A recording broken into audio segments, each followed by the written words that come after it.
Hello friends, स्वागत है आपका यूथ स्टडी हब 2.0 में। मैं दीपक कुमार एक बार फिर से आपका स्वागत करता हूं आपके ही अपने YouTube channel youth study hub 2.0 में। दोस्तों, आज से हम शुरू कर रहे हैं प्राचीन इतिहास, और प्राचीन इतिहास की यह हमारी पहली क्लास है और हम इसमें देखेंगे थ्योरी प्लस क्यूज। तो चलिए फ्रेंड्स, अब बगैर देरी करे करते हैं आज की क्लास स्टार्ट।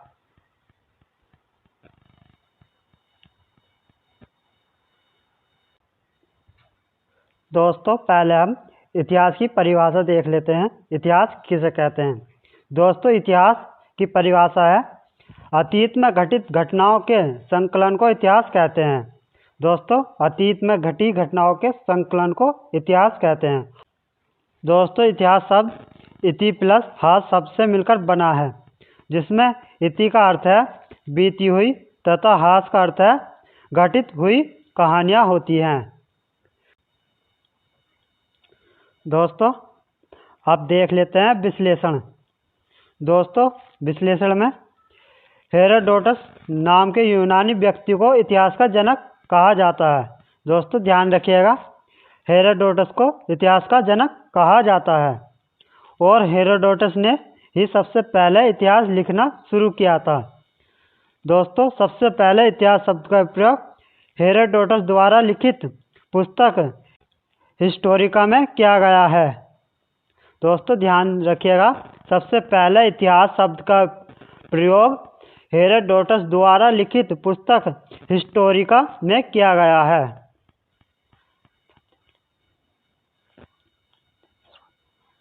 दोस्तों, अब देखते हैं स्रोतों के बारे में। दोस्तों, स्रोतों के आधार पर इतिहास को 3 भागों में बांटा गया है। तो दोस्तों, वे 3 भाग हैं। प्रागैतिहासिक काल, जो कि लिखित साक्ष्य नहीं है, पत्थर का उपयोग हुआ था इसमें। दोस्तों, दूसरा है अर्ध ऐतिहासिक काल, लिखित साक्ष्य है पर पढ़ा नहीं जा सका, और इसमें हड़प्पा सभ्यता। दोस्तों, अगला है ऐतिहासिक काल। दोस्तों, ये लिखित साक्ष्य है और पढ़ने योग्य, और इसमें आती है हमारी वैदिक सभ्यता।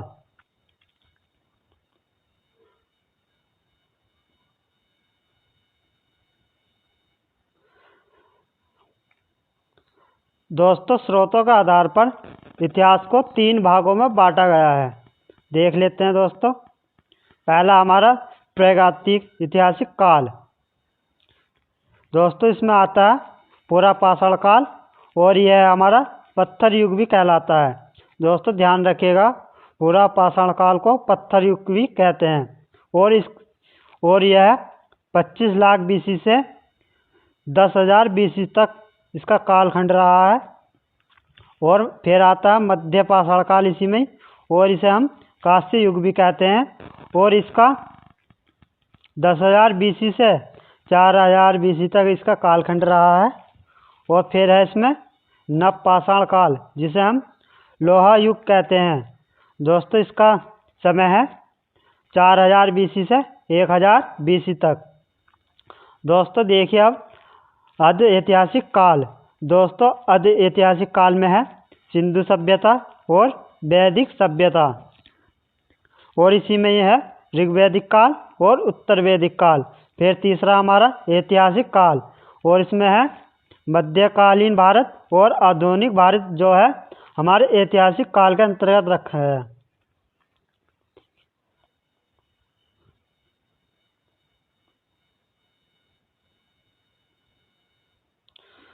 दोस्तों, हम देखते हैं पहले प्रागैतिहासिक काल के बारे में। दोस्तों, प्रागैतिहासिक काल, भारत में प्रागैतिहासिक काल की खोज ब्रिटिश वैज्ञानिक रॉबर्ट ब्रूस कुक।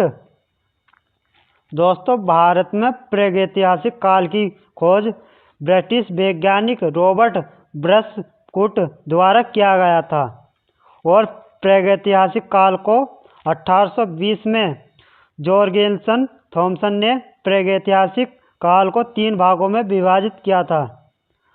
भारतीय पुरातात्विक के जनक अलेक्जेंडर कनिंघम थे। दोस्तों, ध्यान रखिएगा, भारतीय पुरातत्व के जनक अलेक्जेंडर कनिंघम थे।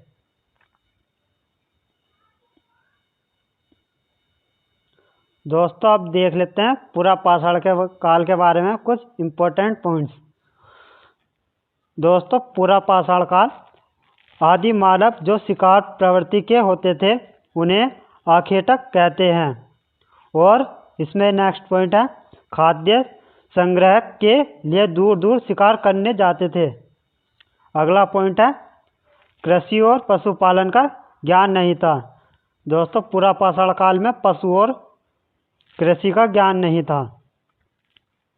नेक्स्ट पॉइंट है इसमें क्वार्टरजाइड सल्क और ब्लेड के हथियार के औजार का प्रयोग करते थे। दोस्तों ध्यान रखिएगा पूरा पाषाण काल में क्वार्टरजाइड सल्क और ब्लेड के हथियार का औजार का प्रयोग करते थे।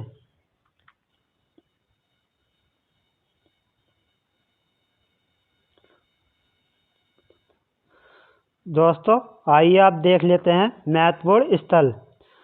दोस्तों महत्वपूर्ण स्थल में है दोस्तों अतिरपक्कम, यह तमिलनाडु, और हथेनौर जो कि मध्य प्रदेश से है और इसमें मानव खोपड़ी के साक्ष्य प्राप्त हुए हैं। और अगला इसमें महत्वपूर्ण स्थल भीमबेटका। दोस्तों भीमबेटका पड़ती है हमारी मध्य प्रदेश में और यह नर्मदा घाटी से सर्वप्रथम प्राचीनतम चित्रकारी के साक्ष्य प्राप्त हुए हैं। दोस्तों भीमबेटका से चित्रकारी के साक्ष्य प्राप्त हुए हैं, ध्यान रखिएगा। अगला महत्वपूर्ण स्थल है मिर्ज़ापुर जो कि यूपी में पड़ता है और मिर्ज़ापुर से हमें औजार के साक्ष्य प्राप्त हुए हैं। औजार के साक्ष्य जो प्राप्त हुए हैं दोस्तों वे मिर्ज़ापुर से हुए हैं और मिर्ज़ापुर है यूपी में।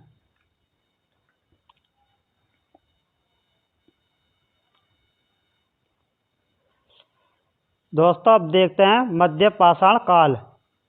दोस्तों मध्य पाषाण काल आखेटक शिकारी खाद्य संग्रह करते थे और इसमें पशुपालन की शुरुआत हो गई थी। दोस्तों ध्यान रखिएगा मध्य पाषाण काल में पशुपालन की शुरुआत हो गई थी। पालतू पशुओं के रूप में कुत्ते को सर्वप्रथम पालना शुरू किया गया। दोस्तों एक यह इम्पोर्टेंट पॉइंट है कि पालतू पशु के रूप में सर्वप्रथम मध्य पाषाण काल में कुत्ते को पाला गया, ध्यान रखिएगा। अगला नेक्स्ट पॉइंट है इसमें सूक्ष्म पत्थर और माइक्रोलिथ पत्थरों के हथियार के औजार पर प्रयोग करते थे। दोस्तों सूक्ष्म पत्थर और माइक्रोलिथ पत्थरों के हथियार के औजार का प्रयोग करते थे, यह है मध्य पाषाण काल में।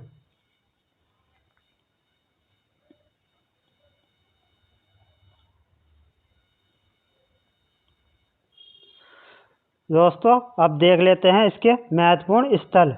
दोस्तों इसके महत्वपूर्ण स्थल हैं मृदभांड।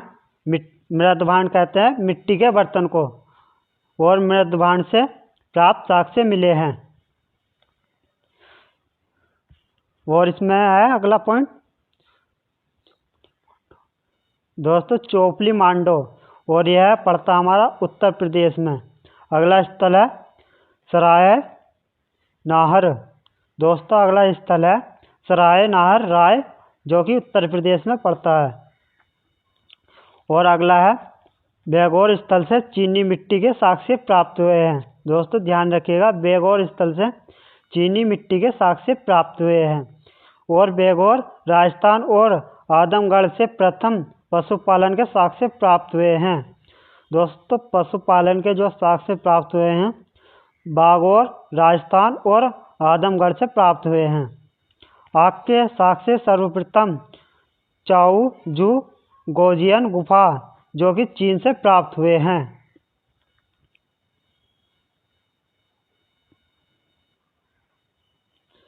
दोस्तों अगला है इसमें हमारा नवपाषाण काल। दोस्तों नवपाषाण काल पशुपालन का व्यवस्थित रूप समाज की स्थायी निवास प्रारंभ हुआ था। नवपाषाण काल के औजार स्लेट पत्थर के साथ साथ हड्डियों के भी होते थे।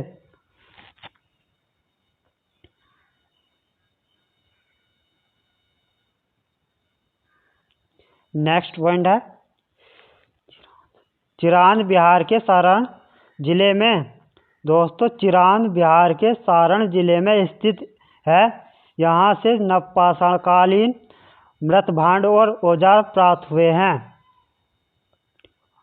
और कोल्डी हवा यूपी से चावल के प्रथम साक्ष्य प्राप्त हुए हैं।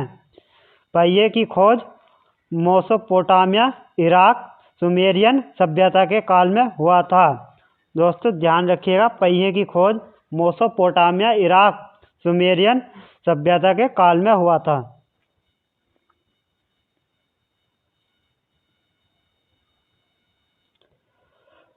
दोस्तों आइए आप कर लेते हैं इस चैप्टर से कुछ महत्वपूर्ण क्वेश्चन आंसर। दोस्तों पहला क्वेश्चन है इतिहास किसे कहते हैं। आपके ऑप्शन है अतीत का अध्ययन, वर्तमान का अध्ययन, आने वाले काल का अध्ययन, या फिर इनमें से कोई नहीं। तो दोस्तों इतिहास हम अतीत के अध्ययन को कहते हैं, ये हमने अभी पढ़ा था। तो इस क्वेश्चन का राइट आंसर हो जाएगा ऑप्शन ए, अतीत का अध्ययन।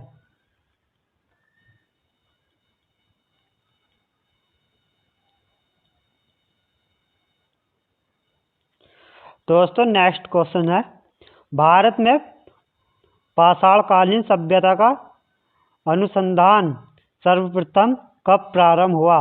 आपके ऑप्शन है 1825, 1863, 1912 या फिर 1926। दोस्तों भारत में पाषाणकालीन सभ्यता का अनुसंधान जो सर्वप्रथम प्रारंभ हुआ था, यह हुआ था 1863 में। तो इस क्वेश्चन का राइट आंसर हो जाएगा ऑप्शन बी।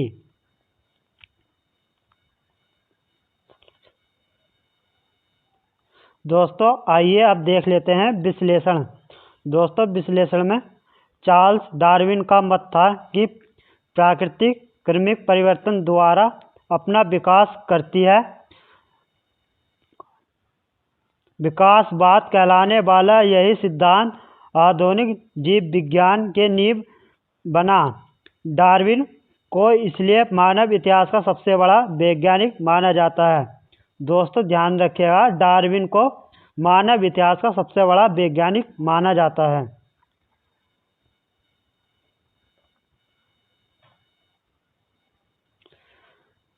दोस्तों अगला प्रश्न है इतिहास के जनक कौन थे। आपके ऑप्शंस हैं विलन स्मिथ, एडम स्मिथ, अरस्तु या फिर हेरोडोटस। दोस्तों इतिहास के जनक जो थे वे थे हेरोडोटस। तो इस क्वेश्चन का राइट आंसर रहेगा ऑप्शन डी। यह देख लीजिएगा चित्र में, यह है हेरोडोटस का चित्र।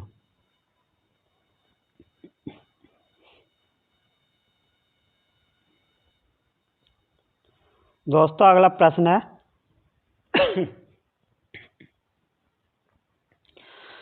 दोस्तों अगला प्रश्न है इतिहास को कितने भागों में बांटा गया है।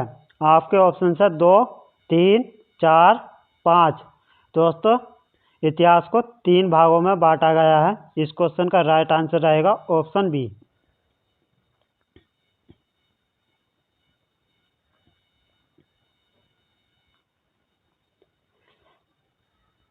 दोस्तों अगला प्रश्न है इतिहास किस भाषा का शब्द है।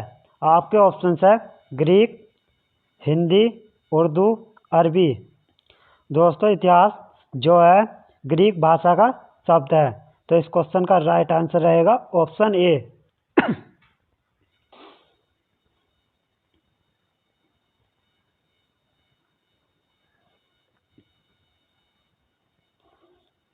दोस्तों अगला प्रश्न है मनुष्य ने पृथ्वी पर सबसे पहले किस धातु का प्रयोग किया था। आपके ऑप्शन है लोहा, सोना, एल्युमिनियम या फिर तांबा। तो दोस्तों मनुष्य ने सर्वप्रथम पृथ्वी पर तांबे धातु का प्रयोग किया था। तो इस क्वेश्चन का राइट आंसर रहेगा ऑप्शन डी।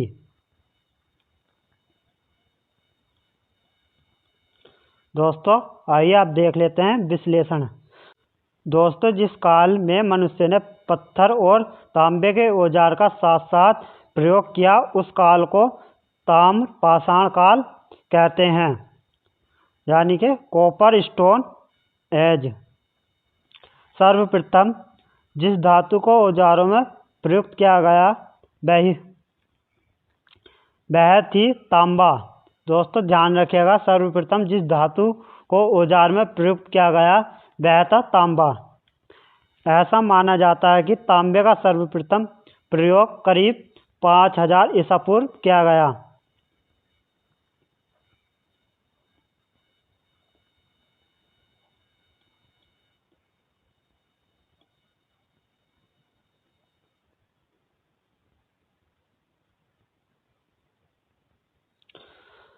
दोस्तों अगला प्रश्न है, आग की खोज कब की गई थी? आपके ऑप्शन है पूरा पाषाण काल, नव पाषाण काल, मध्य पाषाण काल या फिर इनमें से कोई नहीं। तो दोस्तों आग की खोज की गई थी पूरा पाषाण काल में। तो इस क्वेश्चन का राइट आंसर रहेगा ऑप्शन ए।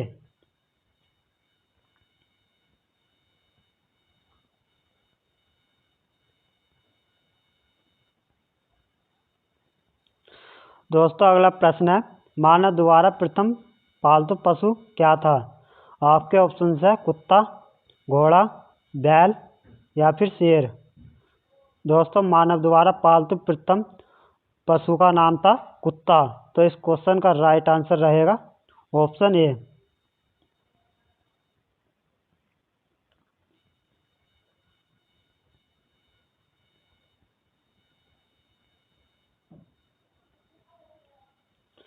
दोस्तों अगला प्रश्न है, चावल की खेती के सर्वप्रथम साक्ष्य कहाँ से प्राप्त हुए हैं? तो दोस्तों इसके ऑप्शन है बेलन घाटी, गंगा घाटी, यमुना घाटी, हिमालय घाटी। तो दोस्तों चावल की खेती के सर्वप्रथम साक्ष्य जब प्राप्त हुए थे हमें, वे हुए थे बेलन घाटी से। तो इस क्वेश्चन का राइट आंसर रहेगा ऑप्शन ए।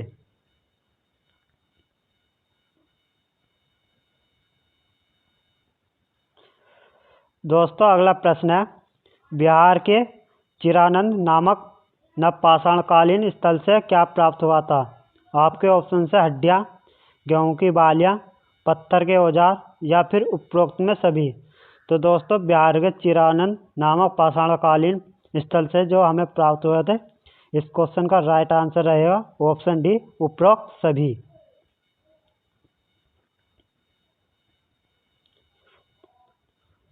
दोस्तों अब देख लेते हैं विश्लेषण। दोस्तों भारत में यह नवपाषाण काल का पहला ज्ञात स्थल है और यहाँ खुदाई से यह पता चलता है कि यह स्थान नवपाषाण काल 2500 से 1345 ईसा पूर्व तथा ताम्र युग में आबाद था।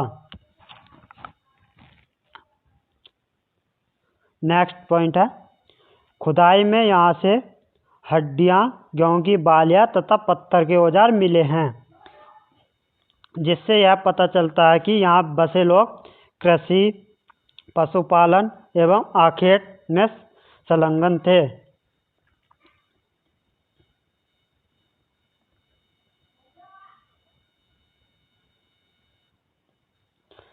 दोस्तों अगला प्रश्न है,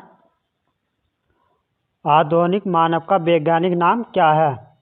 दोस्तों इसके ऑप्शंस है होमो हैबिलिस,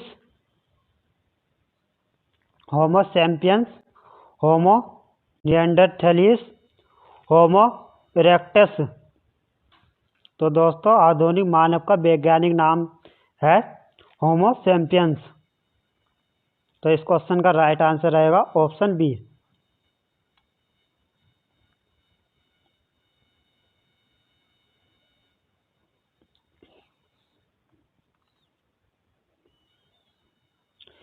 दोस्तों अगला प्रश्न है, मानव ने कृषि कार्य किस काल से प्रारंभ किया था? इसके ऑप्शन है पूरा पाषाण काल, मध्य पाषाण काल, नव पाषाण काल या फिर इनमें से कोई नहीं। तो दोस्तों मानव ने जो कृषि कार्य का प्रारंभ किया था, ये किया था नव पाषाण काल में। तो इस क्वेश्चन का राइट आंसर रहेगा ऑप्शन सी।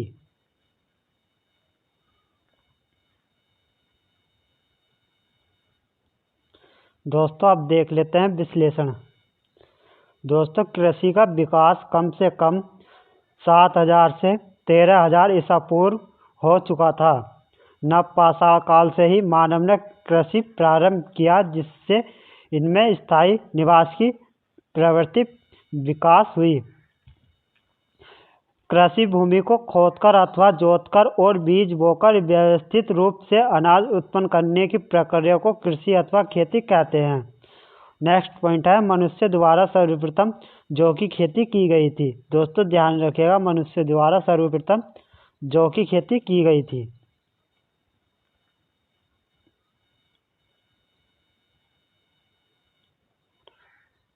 दोस्तों अगला प्रश्न है मानव विकास का क्रमिक सिद्धांत। दोस्तों अगला प्रश्न है मानव विकास का क्रमिक विकास सिद्धांत किसने दिया था? आपके ऑप्शन है चार्ल्स डार्विन, अरस्तु, एडम स्मिथ या फिर बिल स्मिथ। तो दोस्तों मानव विकास का क्रमिक विकास का सिद्धांत जो दिया था यह दिया था चार्ल्स डार्विन ने। तो इस क्वेश्चन का राइट आंसर रहेगा ऑप्शन ए। दोस्तों इस वीडियो में इतना ही। इस वीडियो में दी गई जानकारी अगर आपको अच्छी लगी हो तो वीडियो को लाइक करें और हमारे चैनल को सब्सक्राइब करें। हम मिलते हैं जल्द ही और ऐसे ही नए टॉपिक के साथ। तब तक के लिए धन्यवाद।